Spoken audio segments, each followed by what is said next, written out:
আচ্ছা, আজ দিনভর যদি আমরা নজর রাখি তাহলে কি দেখা গেল? সিইও দপ্তরে বৈঠক এবং একের পর এক বৈঠক, প্রত্যেকটা বৈঠক খুব তাৎপর্যপূর্ণ। 12:30টায় একটা বৈঠক, 4টায় একটা বৈঠক হওয়ার কথা ছিল, সেই বৈঠক কিন্তু দেরি হয়েছে, 4টের সময় সেই বৈঠক শুরু হয়নি। সেই বৈঠক কখন শুরু হলো তার কারণ বিএলওদের বিক্ষোভ, বিভিন্ন প্রান্তের দিকে আমরা নজর রাখছিলাম এবং সিইও দপ্তরের স্পেশাল অবজারভার সুব্রত গুপ্ত, সিইও দপ্তরের রোল অবজারভাররাও বৈঠকে, সিইও মনোজ আগরওয়াল, এবং এই একের পর এক বৈঠক থেকে ঠিক কি কি উঠে এলো, এখনো পর্যন্ত আগের বৈঠক থেকে কি উঠে এলো, এই বৈঠক থেকে কি উঠে আসবে, কোন কোন বিষয় আলোচনা, সেই প্রত্যেকটা আপডেট জানবো। সোমরাজ রয়েছে আমার সঙ্গে। সোমরাজ, দফায় দফায় বৈঠক যদি আমরা সকাল থেকে নজর রাখি, এই প্রত্যেকটা বৈঠক খুব ইম্পর্টেন্ট, কি কি উঠে আসছে মেন ফোকাসে?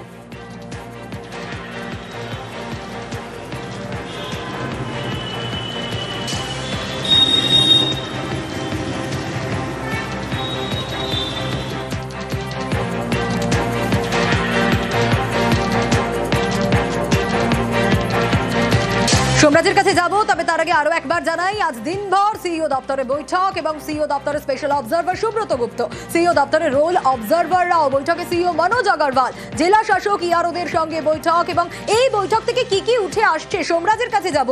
সোমরাজ, প্রত্যেকটা বৈঠক খুব ইম্পর্টেন্ট এবং এর আগেও যখন কথা হচ্ছিল তুমি প্রত্যেকটা পয়েন্ট বলছিলে, আরো একবার একটু দর্শকদের জন্য জানতে চাইবো কোন কোন পয়েন্ট ফোকাসে রয়েছে, কারণ এই প্রত্যেকটা বৈঠকই খুব তাৎপর্যপূর্ণ।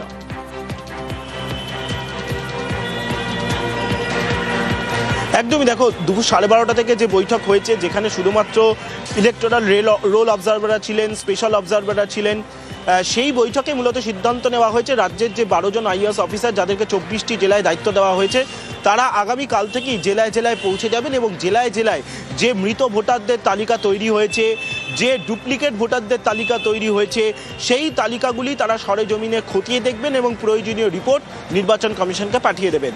এটা গেল দুপুর 12:30টার বৈঠকের নির্যাস। বিকেল 4টে থেকে যে বৈঠক শুরু হওয়ার কথা ছিল, সেই বৈঠকটা একটি দেরিতে শুরু হয়েছে, এখনও সেই বৈঠক চলছে।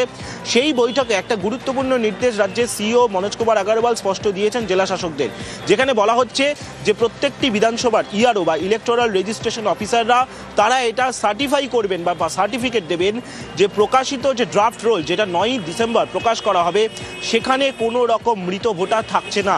এটা ইআরওদের সার্টিফিকেট দিতেই হবে যে ওই রোলে কোনো রকম ডেড ভোটার থাকছে না, আর যে তালিকা তৈরি হবে সেই তালিকা নিখুঁত ও স্বচ্ছ হবে। এর দায়িত্ব জেলা শাসক তথা ডিস্ট্রিক্ট ইলেকশন অফিসারদের নিতে হবে। এছাড়াও বলা হয়েছে যে 2002-এর ভোটার তালিকার সঙ্গে যে লিঙ্ক হয়েছে বাবা বা ঠাকুরদার সঙ্গে সংশ্লিষ্ট ভোটারদের, সেই লিঙ্কগুলিকে আরও একবার যাচাই করে নিতে হবে। কোথাও কোনো মিসম্যাচ হলো নাকি, কোথাও কোনো ভুল হলো নাকি বিএলওদের, সেইটা আরও একবার খতিয়ে দেখে যাচাই করে নিতে হবে। এছাড়াও বলা হয়েছে যে মৃত ভোটারদের তালিকা কয়েকটি বিধানসভায় কেন প্রস্তুত করতে এতটা সময় লাগছে, যেখানে আর মাত্র কয়েকটা দিন বাকি রয়েছে এনামুরেশন ফর্ম আপলোডিং এবং ডিজিটাইজেশনের কাজ শেষ হতে।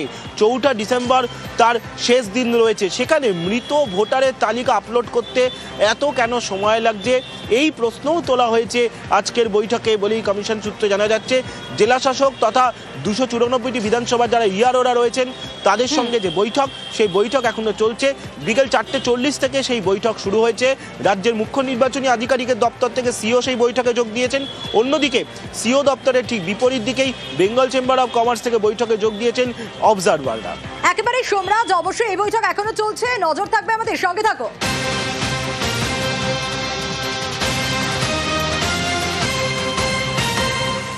আর যে ব্রেকিং এই মুহূর্তে আমরা নজর রাখবই, রাজ্যে বাড়ল মৃত ভোটারের সংখ্যা। এখনো পর্যন্ত রাজ্যে মৃত ভোটার 17,52,000। সোমরাজের কাছ থেকে আপডেট নেব।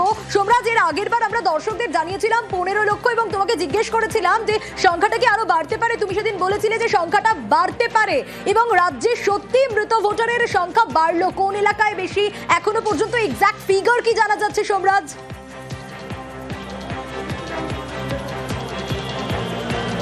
দেখো, যে জেলাভিত্তিক পরিসংখ্যান আমাদের হাতে এসে উঠে আসছে, সেখানে যেটা দেখা যাচ্ছে রাজ্যে এখনো পর্যন্ত ডেড ভোটার বা মৃত ভোটার আসছে 17 লক্ষেরও বেশি যে পরিসংখ্যান ইতিমধ্যেই আমাদের হাতে উঠে আসছে, যেটা আজকে বৈঠকও বলা হয়েছে, 17,52,286 এখনো পর্যন্ত মৃত ভোটারের তথ্য তেমনটাই পাওয়া গেছে। এছাড়াও তোমাকে জানিয়ে রাখি, যেটা দেখা যাচ্ছে উত্তর কলকাতায় সব থেকে বেশি মৃত ভোটার পাওয়া যাচ্ছে।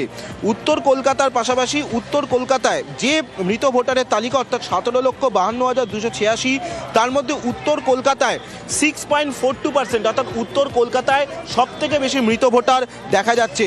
উত্তর কলকাতায় মৃত ভোটার যেটা আমরা এখনো পর্যন্ত পরিসংখ্যানে পাচ্ছি 96,676।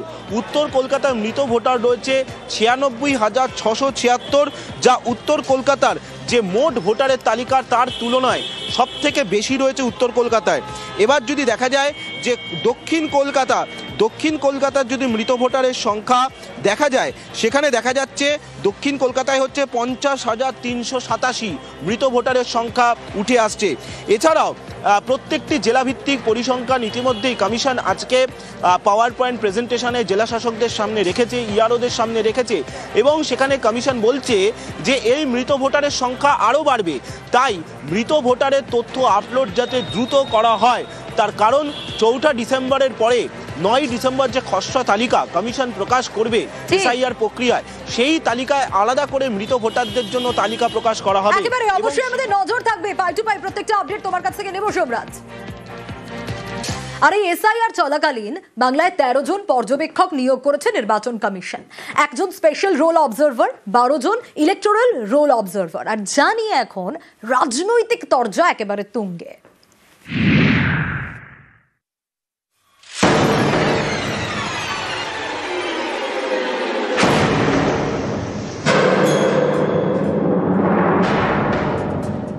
সাধারণত ভোটের সময় পর্যবেক্ষক নিয়োগ করে নির্বাচন কমিশন।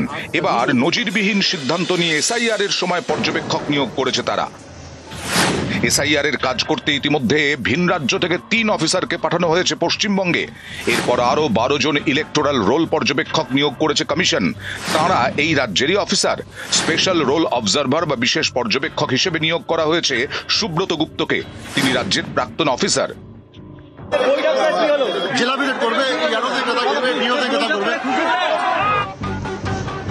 রাজ্যের এসআইআর পরিস্থিতি নিয়ে শনিবার নির্বাচন কমিশনের এই নবনিযুক্ত পর্যবেক্ষকরা দীর্ঘ বৈঠক করেন। যেভাবে স্পেশাল অবজারভার নিয়োগ করেছে, স্পেশাল অবজারভাররা ধরবে কি করেছে সব জানি আমরা। ওটিপি কাদের হাতে, ডাটা এন্ট্রি কিভাবে করেছে, কত মৃত বাংলাদেশি ফলস নাম তুলেছে, সব আমাদের কাছে তথ্য আছে। একটা একটা ধরে কাটাবো। এ তো সবে শুরু। 9 তারিখে ড্রাফট ভোটার লিস্ট হবে। অনেক লম্বা 2 মাসের লড়াই। যদি কেউ এটাকে মনে করে এটা মানসিক একটা চাপ দিচ্ছে এই রাজ্য সরকারের উপরে, তাহলে এটাতে আমরা বিচলিত নই। এত লাফালাফি করে তো লাভ নেই। আপনারা যদি মনে করেন যে চিফ ইলেকশন কমিশন কিংবা ইলেকশন কমিশন আপনার নির্বাচনী বৈতরণীটা পার করবে, এটা খুব দুঃখের বিষয়। বিহার তো প্রতিবাদ করেনি, বাংলা বুঝতে পেরেছে। নিউজ 18 বাংলা।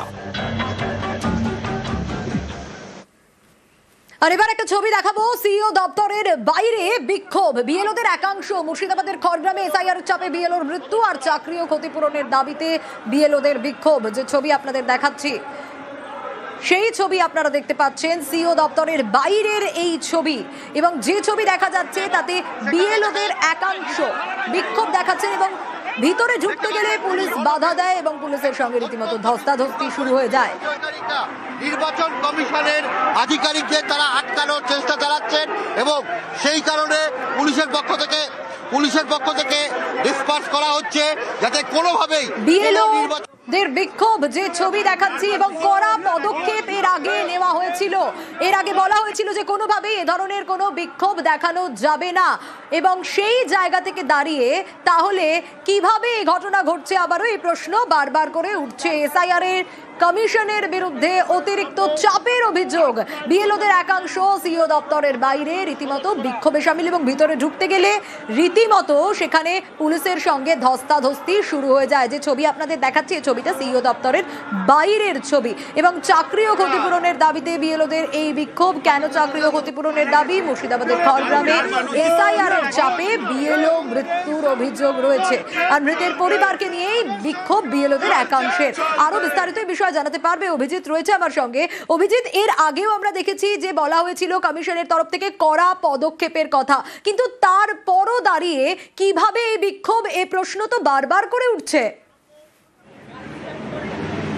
নিঃসন্দেহে সোনিয়া, আমি একবার ভৌগোলিক অবস্থানটা জানিয়ে দিতে চাই। ঠিক আমার পেছনে এখানে বিএলও অধিকার রক্ষা কমিটি, তারা তাদের অবস্থান বিক্ষোভ কর্মসূচি চালাচ্ছে।